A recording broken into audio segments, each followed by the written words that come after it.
Não com veneno ou uma faca afiada, mas com palavras que cortam mais fundo que qualquer lâmina, e assisti ao seu império desabar como um castelo de cartas no vento do Tejo. A minha madrasta, aquela vadia ambiciosa que invadiu a nossa casa como uma praga, gritou o meu nome pela última vez enquanto os filhos dela, os bastardos que agora chamam irmãos, a arrastavam para longe, os olhos dela cheios de um ódio que eu plantei e reguei com paciência demoníaca. E a minha tia, a guardiã feroz da memória da minha mãe, riu baixinho ao meu ouvido naquela noite chuvosa em Lisboa, sussurrando: agora, filho, a família é tua de novo, limpa, como o vinho do Douro depois da vindima. O sol de Lisboa batia impiedoso no terraço da nossa casa em Alfama, onde o cheiro de sardinhas assadas se misturava com o sal do rio, e eu, com 18 anos recém-completados, via o meu mundo ruir num instante.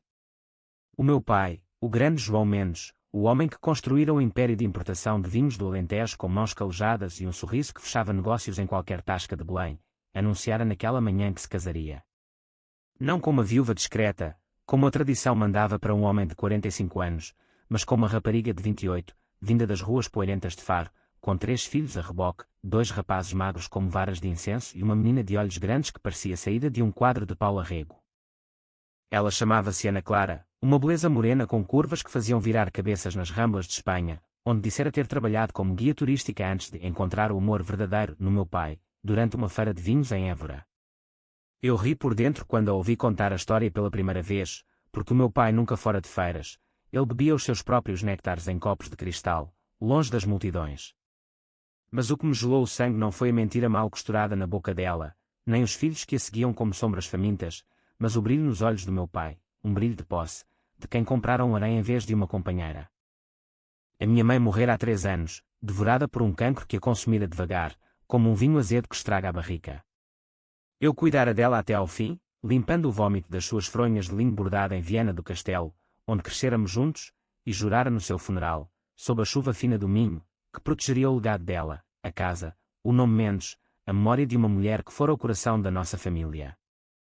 O meu pai, no entanto, enterrou o luto mais rápido que um contrabandista enterra o vinho no areal de Comporta.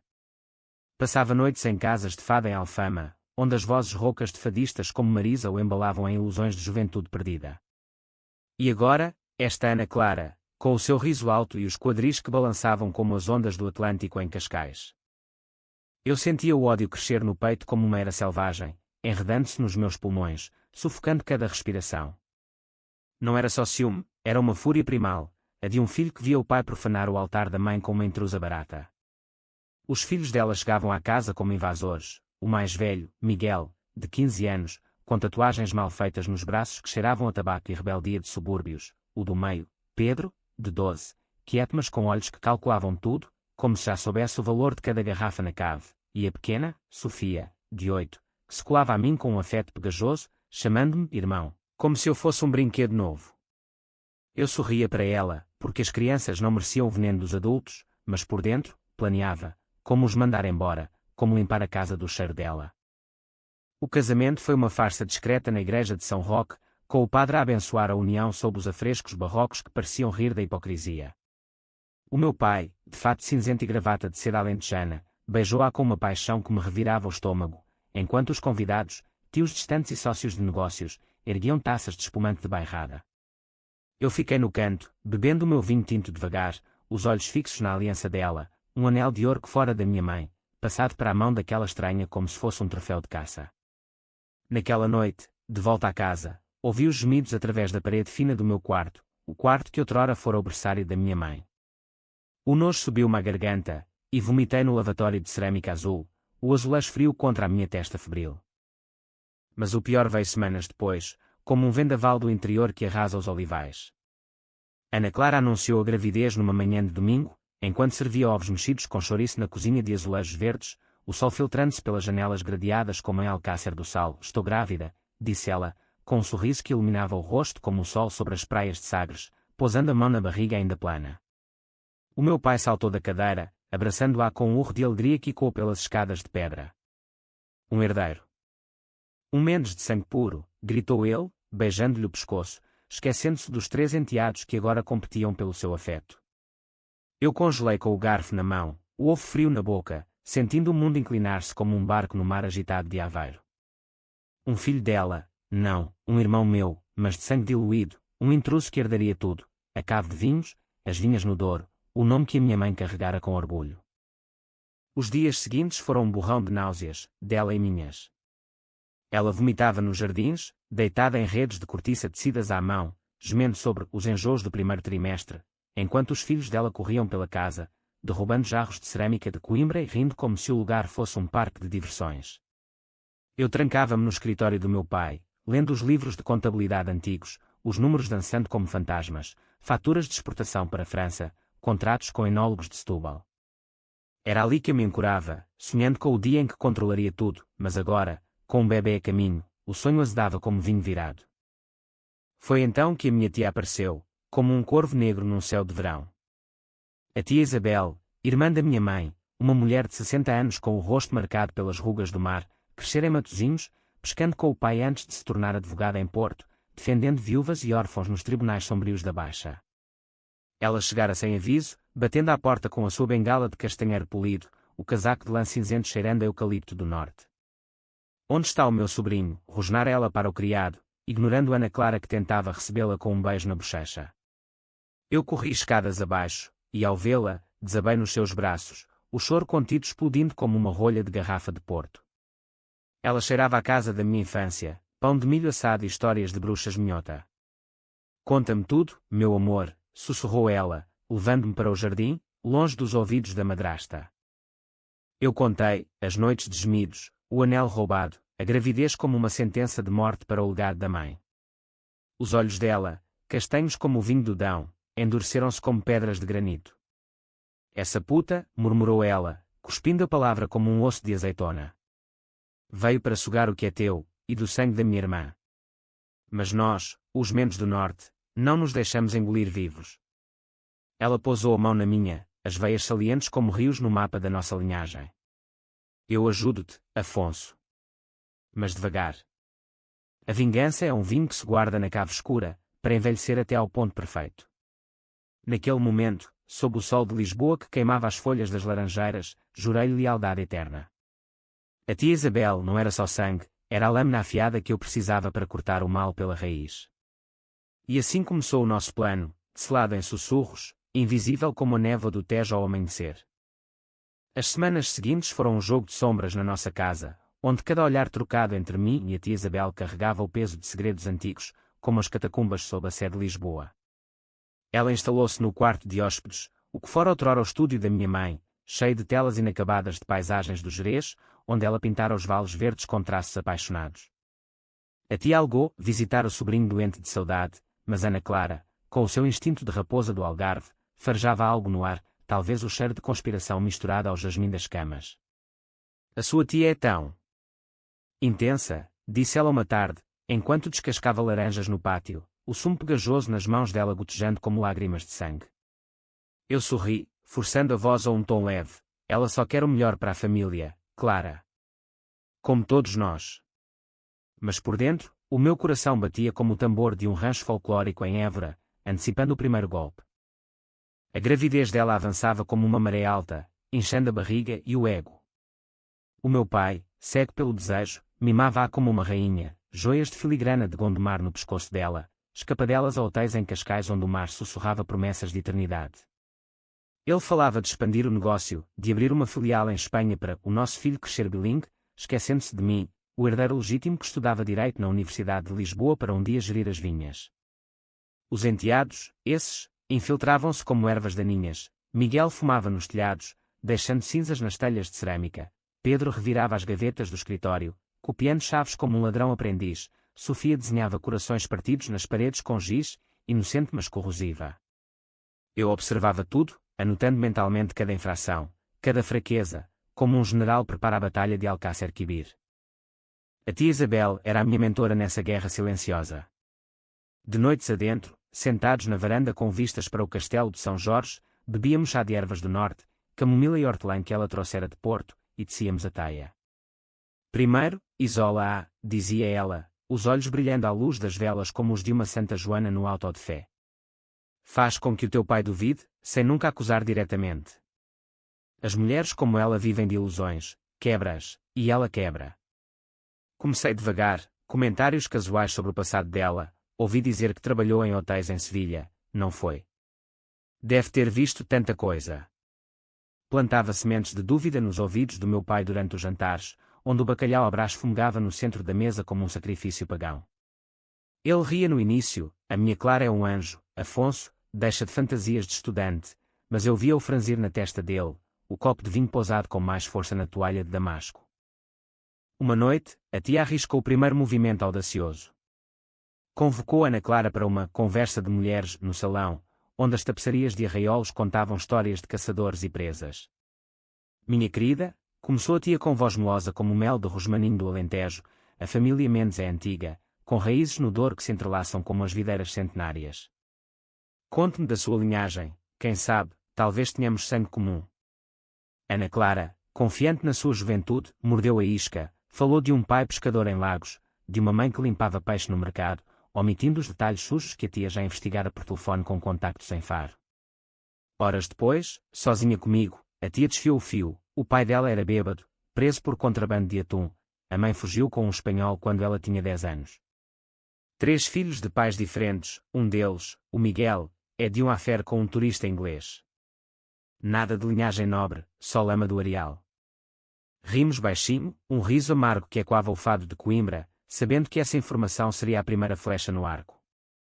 Mas o ódio não era só plano, ele cavava fundo na minha alma, como as raízes das sobreiras no montado alentejano. De dia, eu era o filho perfeito, ajudava na cave, provando blends de tinto com o pai, discutindo safras de 2011 que ainda guardávamos como tesouros. De noite, sonhava com a mãe, o seu rosto pálido no hospital de Santa Maria, a mão dela na minha, sussurrando: protege o que é nosso, Afonso. Acordava suado, o peito apertado, e caminhava até à janela, olhando as luzes de Lisboa piscarem como estrelas caídas, jurando vingança não só pela mãe, mas por mim, pelo rapaz que se sentia invisível num casa cheia de ruído. A tia via isso nos meus olhos, uma tarde, enquanto passeávamos pelo Chiado, parando numa confeitaria para pastéis de nata quentes. Ela parou e disse: o teu pai traiu não só a tua mãe, mas a ti. Ele comprou a juventude com o nosso sangue. Mas lembra-te, a dor é o nosso vinho, fermenta-a, e ela torna-se força. As palavras dela eram bálsamo e veneno, curando a ferida só para a tornar mais afiada.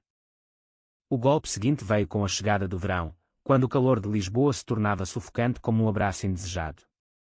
Ana Clara, agora no 4º mês, queixava-se de dores nas costas, exigindo massagens e chascaros de ervas importadas. O pai, solícito, cancelava reuniões para a mimar, deixando-me gerir os fornecedores sozinho, uma responsabilidade que eu agarrava como uma oportunidade. Foi assim que descobri as discrepâncias, faturas inflacionadas por um fornecedor de Faro, o mesmo onde Ana Clara crescera. Liguei para o homem, um tipo rouco chamado Manuel, e ele gaguejou ao telefone: sim, a senhora Clara. Ela recomendou os nossos barris, mas pediu um favorzinho no preço.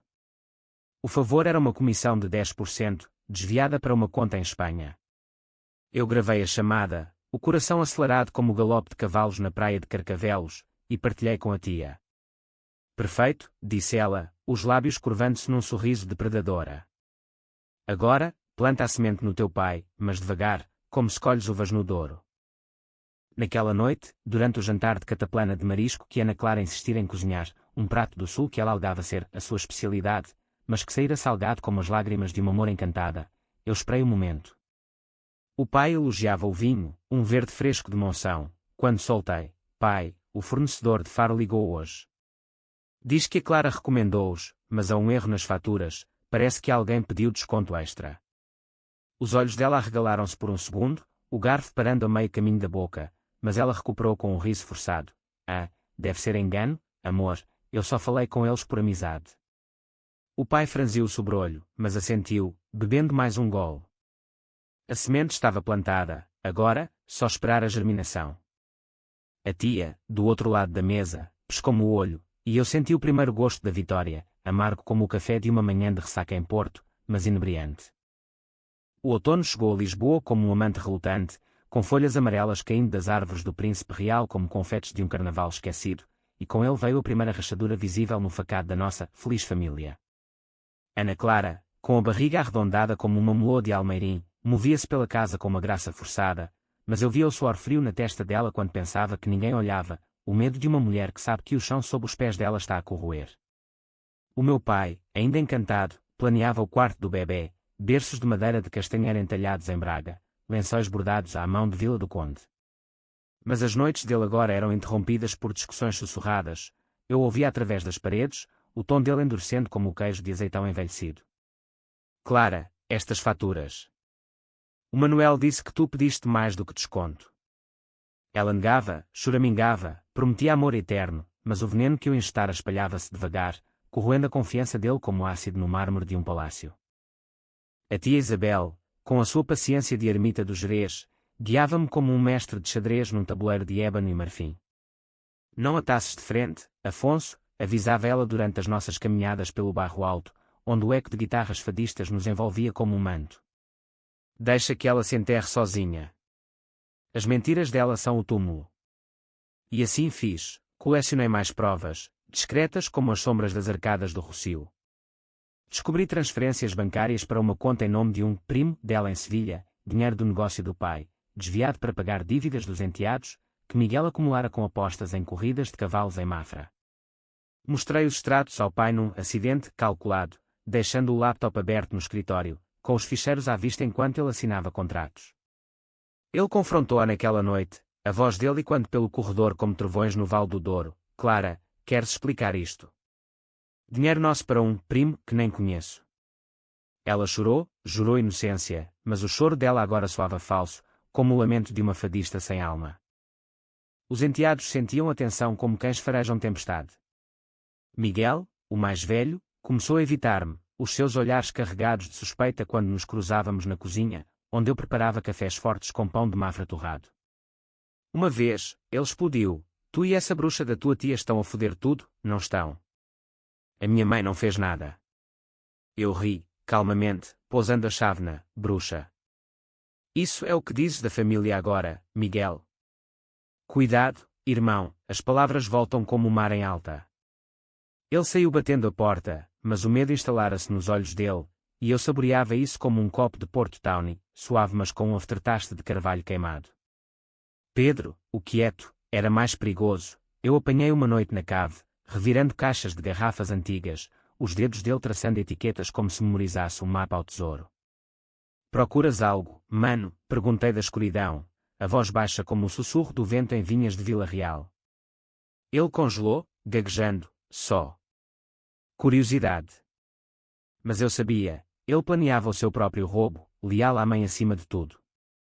Sofia, a pequena, era o calcanhar de Aquiles. Ela colava-se a mim ainda, desenhando retratos da família grande com crayons, onde eu era o herói de capa. Não deixes a mamã chorar, Afonso, implorava ela, e por um segundo, o meu coração vacilava, mas então lembrava o anel da mãe no dedo de Ana Clara, e o gelo voltava. A tia acelerou o ritmo quando a gravidez entrou no 6º mês.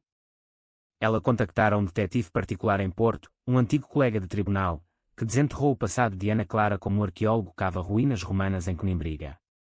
Relatórios chegaram por correio discreto, casamentos falhados, um processo por fraude no emprego em Tavira, rumores de um aborto espontâneo em Espanha para não atrapalhar a carreira.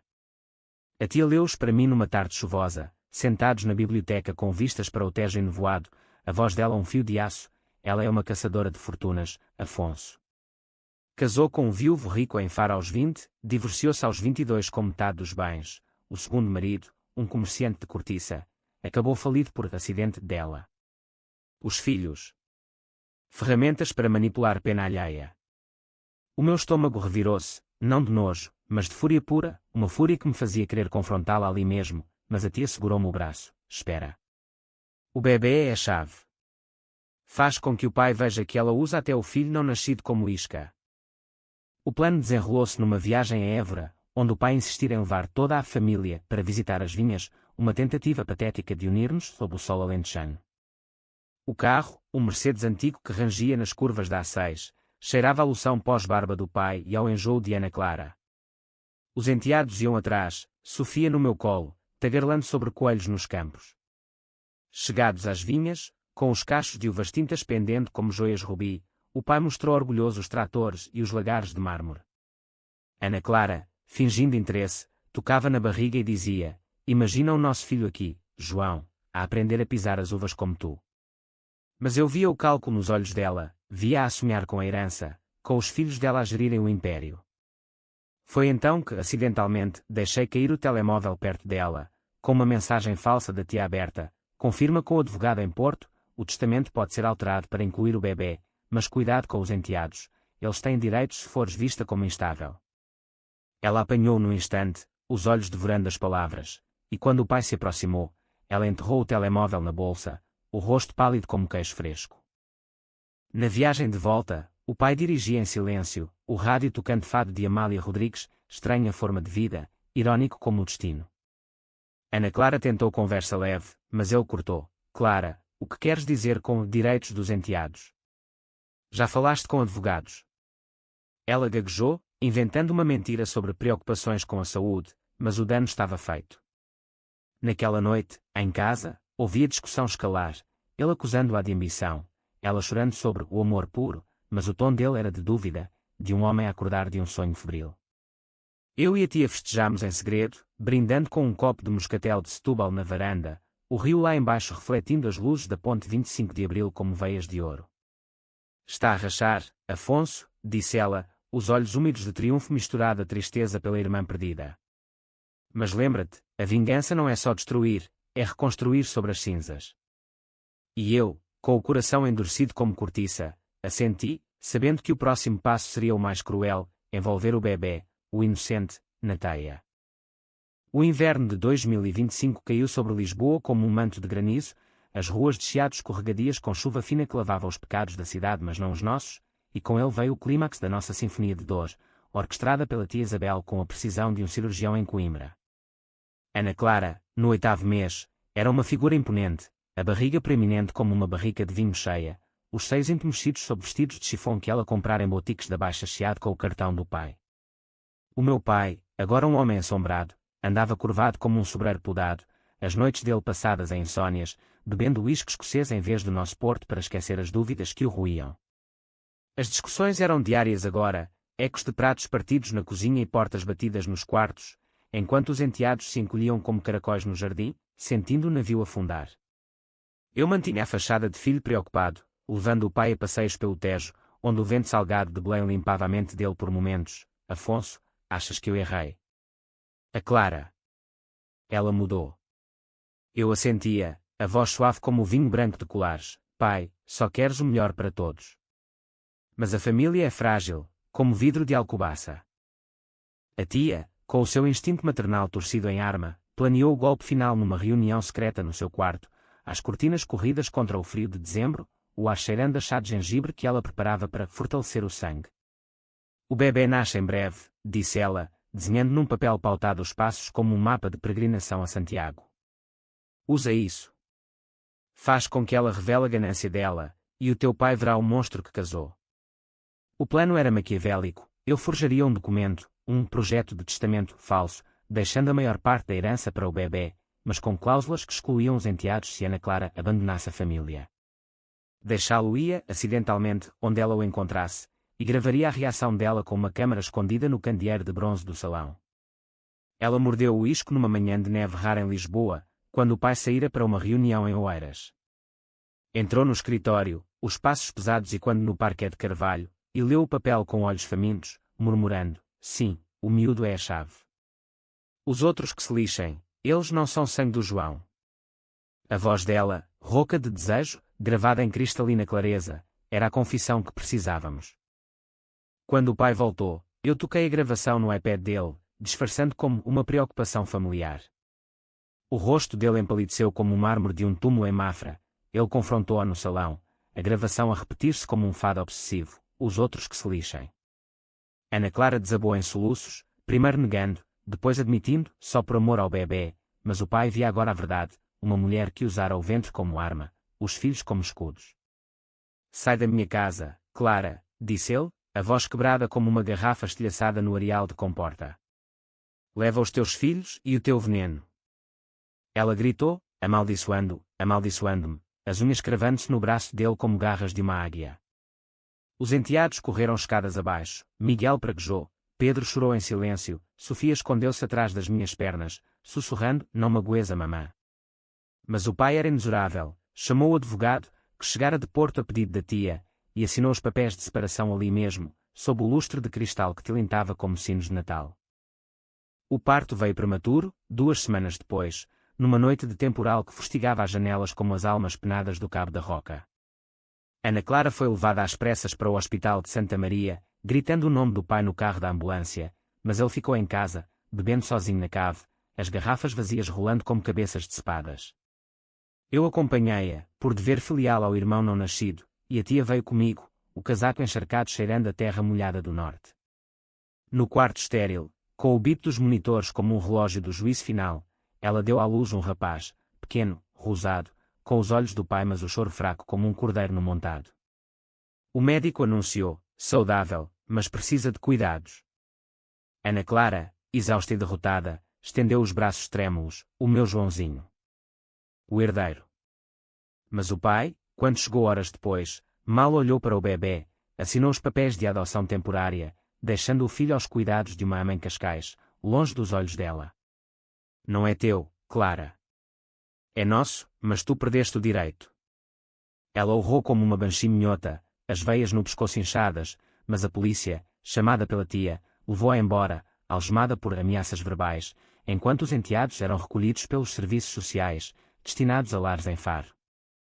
Eu segurei o bebê pela primeira vez naquela madrugada, o corpinho quente contra o meu peito, e senti uma pontada, não de ternura, mas de posse. Ele era Mendes, sangue do meu sangue, e agora, sem a sombra dela, seria meu a moldar.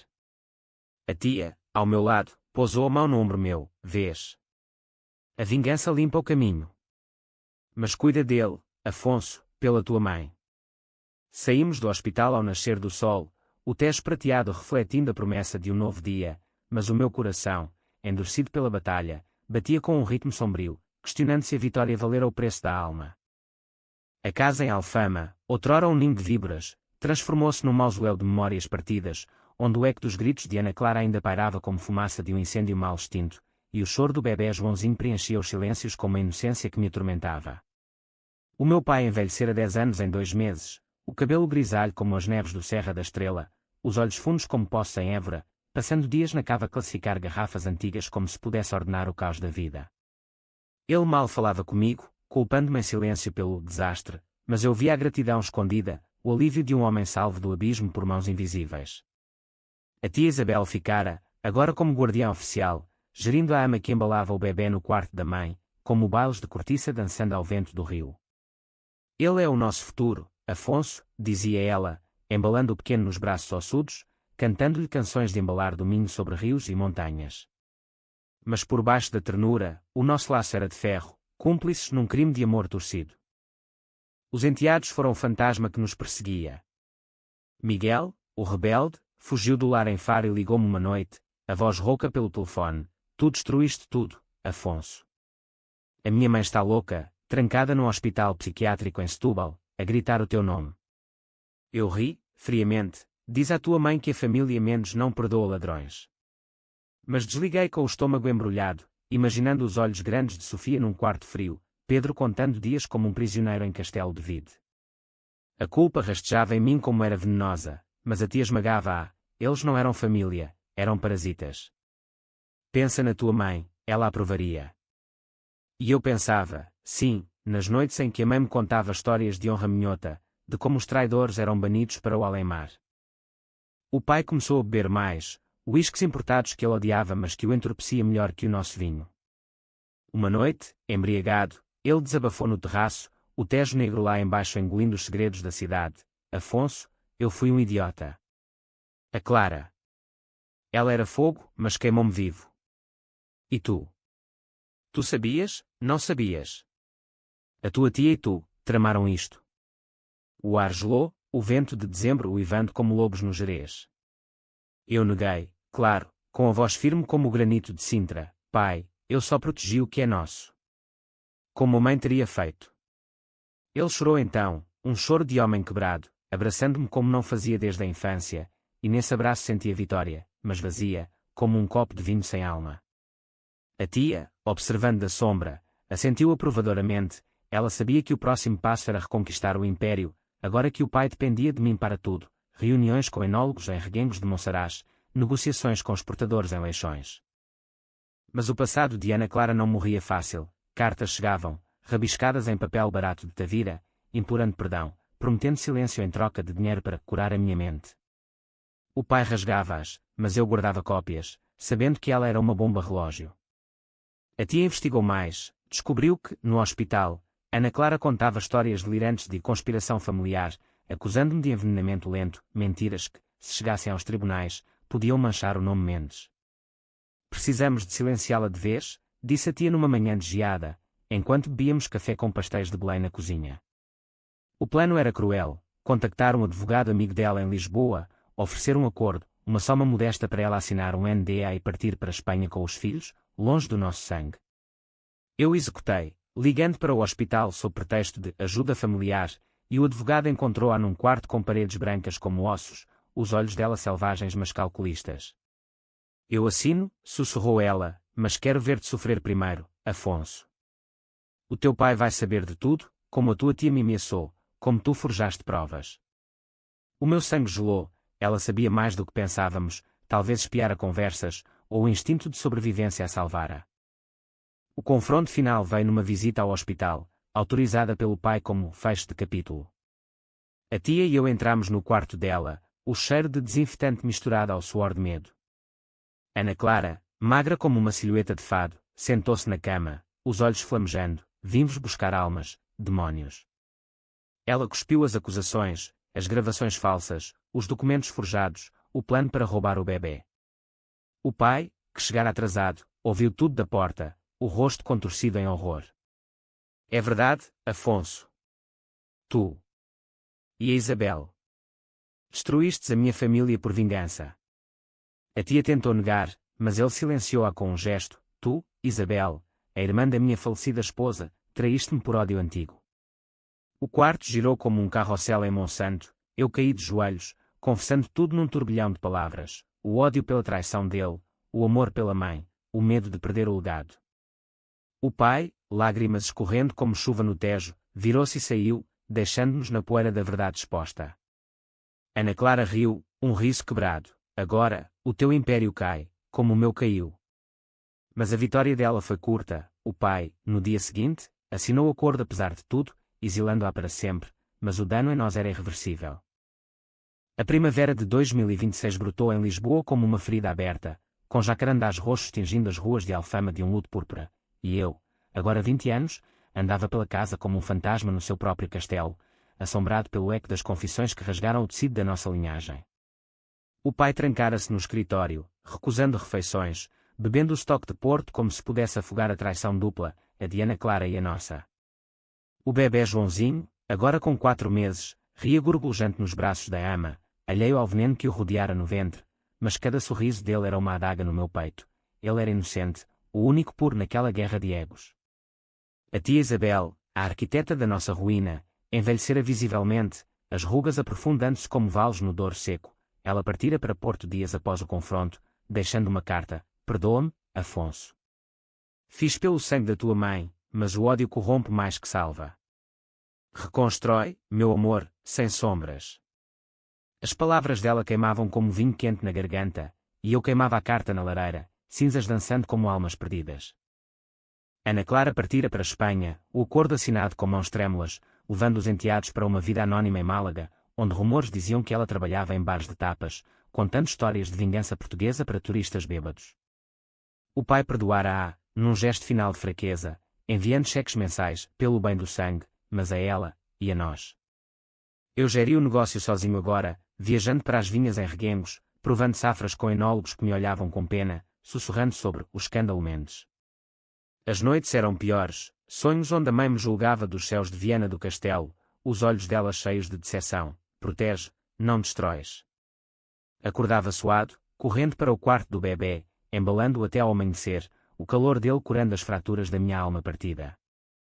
O pai e eu reconectámo-nos devagar, como rios que se encontram após seca. Uma manhã de maio, no terraço com vistas para o castelo, ele estendeu-me um copo de tinto de 2018. Afonso, eu errei primeiro, casei por solidão, não por amor. Tu vingaste a tua mãe, mas perdeste nisso. O ódio é uma videira que dá uvas amargas. Chorámos juntos então, abraçados sob o sol que aquecia as pedras antigas, e jurei mudar. Expandi o negócio para vinhos orgânicos, plantando novas vinhas em Monção em homenagem à mãe, envolvendo Joãozinho nos cheiros de terra e mosto desde cedo. A tia visitou no verão, magra mas serena, trazendo queijos de serpa e histórias de redenção de casos antigos. O ciclo quebra-se com perdão, disse ela, beijando a testa do bebê. Eu perdoei-a, e a mim, devagar, como vinho que amadurece. Anos depois, com o império restaurado e Joãozinho a correr pelos jardins como um herdeiro livre, olhava para o Tejo e via não sombras, mas luz, a luz da resiliência portuguesa, forjada em terremotos e mares revoltos. A vingança ensinara-me que o verdadeiro legado não é ouro ou vinhas, mas o coração que resiste, intacto apesar das tormentas. E assim, na quietude de Alfama, com o fado ao fundo como um hino à dor transformada, encontrei paz, não perfeita, mas real, como o primeiro gol de um bom alentejano ao pôr do sol.